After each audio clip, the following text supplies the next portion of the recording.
What is up, guys and girls? Hurricane Liz here, and we are back with the questions of the week. Now, I know it's been a while since I've done one of these, but I got to be honest, a lot of you guys are really getting this. I see a lot of positive results in the questions, and I want to actually post them below. So if you posted anything positive in the past couple weeks, I am going to commend you on this video, and I'm going to answer all those questions that people are dying to know. So I've got a couple incredible questions lined up for you here. So I am super fired up. I hope you're fired up. Let's do this.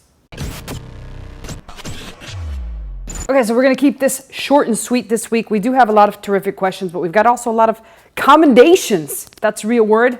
If not, I don't know where I got it. I just pulled it out of you know where. But we start off with Bryce here. He's saying he's starting a line of low content KDP books. Sorry, I missed how I could integrate this into Walmart. So Bryce, the video that I was referring to is a video we talked about where I was brand stalking and then realized that a third party was selling the primary brand on Walmart. And the way they are fulfilling these is via Amazon KDP. So it's basically the third party sets up a Walmart store and then lists as many KDP books as they possibly can on their Walmart store, and then pretty much essentially turns into an arbitrage bookseller. So all that they're doing is that if you purchase a book from them on Walmart, it'll say ships and sold by their seller name, and then they'll immediately buy it on Amazon KDP and ship it to the customer and make about $1 to 50 cents per transaction. It's very arbitrary, the amount of money that they're making. The real gist of this is they're hoping to get a lot of volume. So essentially, if they list thousands and thousands of books, there's the potential that they could make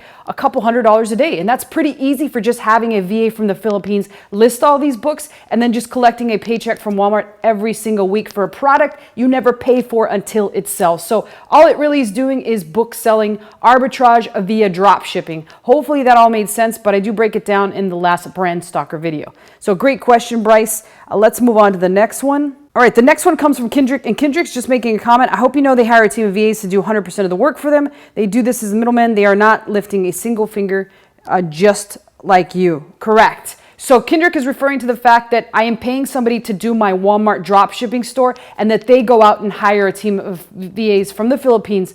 And he's 100% correct. So here's the reason that I'm fine with it, and here's the reason that you have to decide whether or not you're fine with it, and or if you even want to do this. The reason that I'm fine with it is I understand that this is what they're doing, but I'm just too lazy to train the Filipino VAs because I have trained them in the past and it takes a tremendous amount of work. So the reality is I don't want to have to train them again, and that's why I got a third party. So as long as I manage the credit card spending, then I'm good. I'm fine with just collecting 50% of the profit that they get. And at the end of the day, I'm good with that as well because I also get to share my results on this channel and show you guys how you too can do it. Now, if you're not lazy like me and you want to go set up that team, then by all means, go for it because you can make a heck of a lot more money. I'm giving up 50% just to have them manage a team. So thank you, though, for pointing that out, Kendrick. I really appreciate it. All right, the next one's just a comment. Reezy Results. He's like a YouTube superstar, over 200,000 subscribers.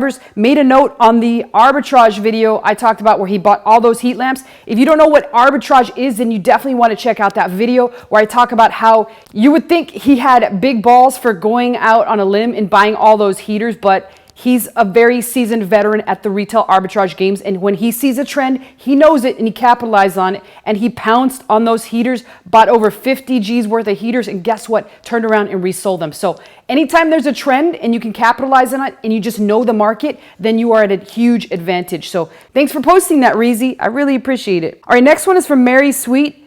Mary says, I'm surprised they're selling through their own website and not using affiliate links. I wonder how they handle fulfillment through their own site. And since they have stickers now, maybe they're leaving KDP in lieu of another publisher. And so Mary is referring to the, again, going back to the stalking brand video on, I think it was Activity Slayer.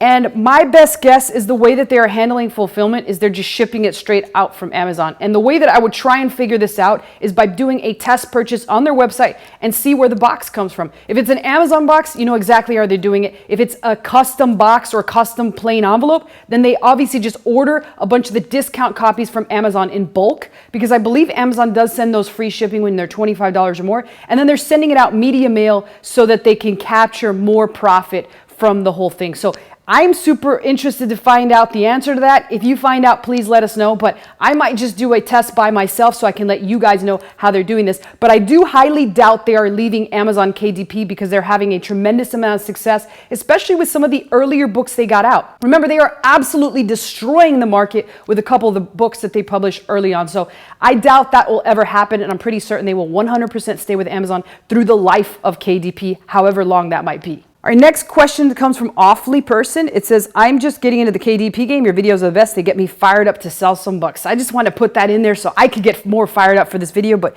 thank you, Awfully Person.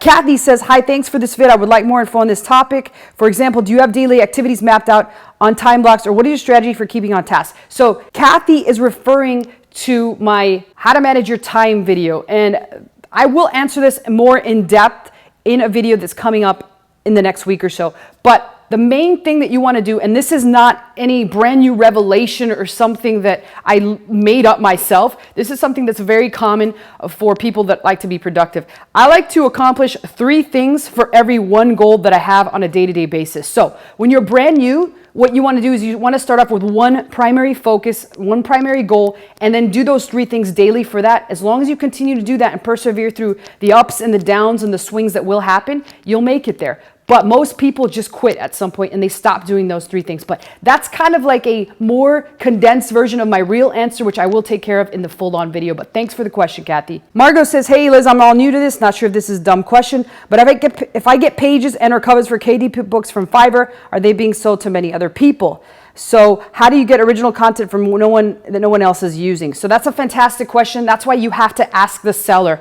And more than likely they are repurposing the content, but you will have to pay additional money to those that aren't and that are making original content for you. But the best bet is to always ask the person that is selling the gig on Fiverr. In terms of the covers, more than likely they're not recycling because everybody has very specific instructions for the cover. That's why I like to usually create a design brief and be very specific for both interior as well as cover. But I usually have my set people that I like to go to for the interiors because I know it's all original work because I've asked them before.